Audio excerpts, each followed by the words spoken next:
The words cut through the quiet hospital corridor like a knife. "Now your turn, B*TCH. For a moment, the entire hallway seemed to freeze. The harsh fluorescent lights hummed overhead, nurses stopped mid-step, and the smell of antiseptic hung thick in the air. The young man standing in the center of the corridor smirked confidently, rolling his shoulders as if preparing for a fight. He wore a black martial arts belt tied proudly around his waist, his gym jacket half open, showing the muscles he had spent years building. In front of him stood a quiet nurse in pale blue scrubs. She looked calm. Too calm. Her hands rested gently at her sides, her expression unreadable, as if the insult hadn't touched her at all. But what the young man didn't know, what nobody in that hallway knew, was that the quiet nurse he had just mocked had once survived some of the most brutal training on Earth. She had been a Navy SEAL. Before we continue, take a second to support the channel. If you believe in kindness, second chances, and stories that remind us not to judge people too quickly, please like this video, comment where you're watching from, share it with someone who needs inspiration, and subscribe to the channel. Your support truly helps these stories reach more people. The young man's name was Derek Lawson, 22 years old, loud, confident, and dangerously proud of his strength. Derek had earned his black belt in a competitive martial arts academy in the city. In his world, respect came from intimidation, from proving dominance, from showing everyone in the room that he was the strongest one there. Unfortunately, that mindset had followed him everywhere. Even into a hospital. Earlier that afternoon, Derek had stormed into the emergency department with a minor hand injury after a street sparring match with friends. His knuckles were bruised and swollen, but nothing serious. Still, his ego was far more injured than his hand. The hospital staff had already dealt with several difficult patients that day, but Derek quickly became the worst of them. He mocked the waiting times. He complained loudly about the staff. He laughed at the interns who tried to calm him down. And when a young nurse named Sarah approached him with a calm voice and professional smile, Derek saw an easy target. Sarah Walker was 32 years old, with tired eyes that carried years of quiet discipline. Her brown hair was tied neatly into a bun, and her movements were careful and precise. To most people, she looked like any other nurse working a long shift. But beneath the calm exterior lived someone very different. Years earlier, Sarah had chosen a path few people even dared to imagine. She had joined the military straight out of college, pushing her body and mind far beyond their limits. Through relentless determination, brutal training, and more sleepless nights than she could count, she had eventually earned a place among one of the most elite fighting forces in the world. The Navy SEALs. Her time there had not been glamorous. It had been brutal, exhausting, and often terrifying. She had crawled through freezing mud during Hell Week, carried teammates through endless miles of sand and surf, and faced challenges designed specifically to break people mentally. But Sarah never broke. She learned something far more valuable than strength. Control. Discipline. And the quiet confidence that comes from knowing exactly who you are. After years of service and several missions she rarely spoke about, Sarah eventually left the military. She wanted a different kind of purpose, one that healed instead of fought. That's how she became a nurse. Back in the hospital corridor, Derek laughed loudly as Sarah calmly examined his injured hand. He flexed his muscles dramatically, making sure everyone around could see. "Careful," he said mockingly. "You might hurt yourself lifting that arm." Several patients nearby shifted uncomfortably. Sarah didn't react. She simply continued checking his knuckles, her movement steady. But Derek wanted attention. He wanted dominance. And when Sarah calmly told him he should avoid fighting for a few weeks while the swelling healed, his ego exploded. "That's cute," Derek said loudly, drawing attention from everyone in the hallway. "You telling me what I can and can't do?" Sarah calmly explained that it was medical advice. Derek laughed again. Then he stepped back, cracking his neck, raising his hands slightly like a fighter entering a sparring ring. The smirk returned to his face. "Now your turn, B***TCH. Gasps echoed through the hallway. One of the older nurses froze, shocked by the insult. But Sarah didn't react with anger. Instead, something else appeared in her eyes. Recognition. She had seen men like Derek before. Not bad people necessarily, just young men drowning in pride and insecurity, desperate to prove themselves. Slowly, Sarah removed her gloves and placed them neatly on the medical tray beside her. Her movements were calm. Controlled. The hallway grew silent. Derek expected fear. Instead, Sarah stepped slightly closer. Not aggressively. Just enough that he could clearly see the steady confidence in her posture.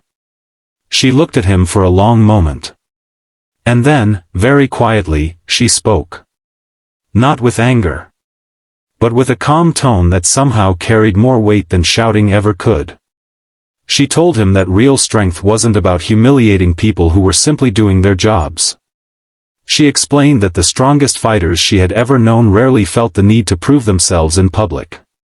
The words were calm, but they landed like stones. Derek rolled his eyes. "You think you know fighters?" The hallway watched carefully. Sarah simply looked at him. And then she said something that confused him. She told him she once knew men who could run for hours with 80 pounds of gear on their backs, then swim miles through freezing water, then fight with absolute precision when their bodies were completely exhausted. Men who never bragged. Men who stayed quiet. Men who understood that real power was responsibility. Derek scoffed. "Yeah? And where'd you meet these guys?" Sarah paused. Then she answered with simple honesty. "I trained with them." The words hung in the air. Derek laughed loudly again. "Sure you did." But something in Sarah's posture had changed slightly. Anyone trained in combat would have recognized it immediately. Her stance had subtly shifted. Balanced. Grounded. Stable. It wasn't threatening. But it was unmistakably trained. One of the security guards watching from the end of the hallway narrowed his eyes. He had served in the military once. And suddenly he noticed the details. The posture. The calm breathing. The quiet confidence.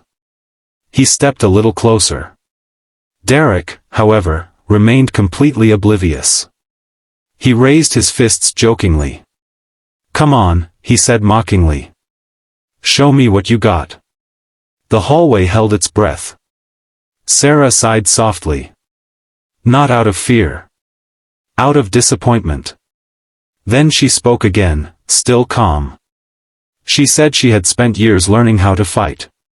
But she had also spent even more years learning when not to. She explained that the greatest lesson her training ever taught her was restraint. That hurting someone unnecessarily meant you had already lost control. And losing control meant you weren't strong at all. Derek opened his mouth to respond. But before he could say anything else, the security guard finally stepped forward. He looked at Sarah carefully. Then at Derek.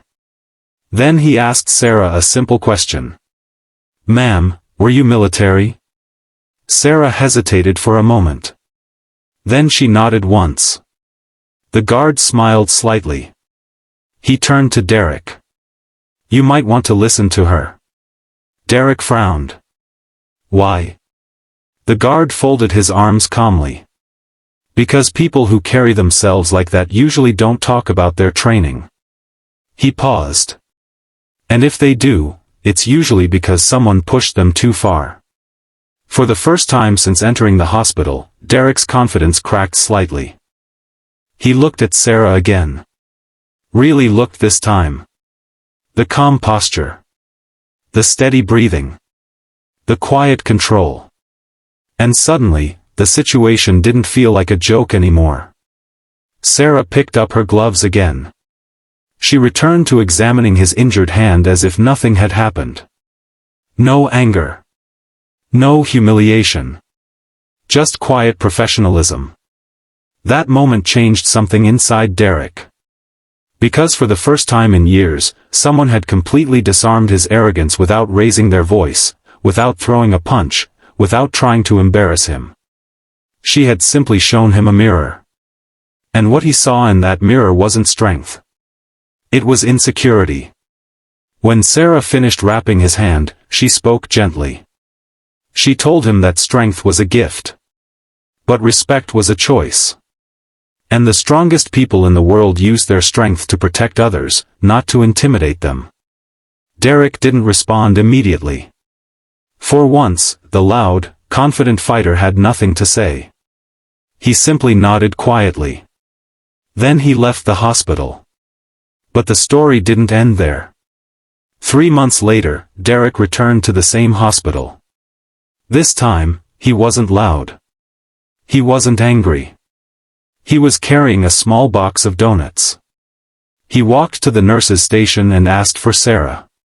When she appeared, he looked nervous. Then he thanked her.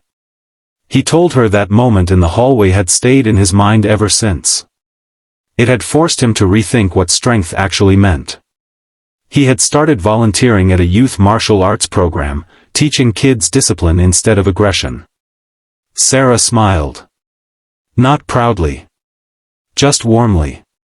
Because sometimes the strongest victories aren't won in fights. They're won in moments of humility. And if this story touched your heart even a little, please take a moment to like the video, comment your thoughts, and share it with someone who believes that people can change. Also, before the video ends, comment the word respect if you believe true strength comes from kindness, discipline, and humility. Because sometimes, the quietest person in the room carries the greatest strength of all.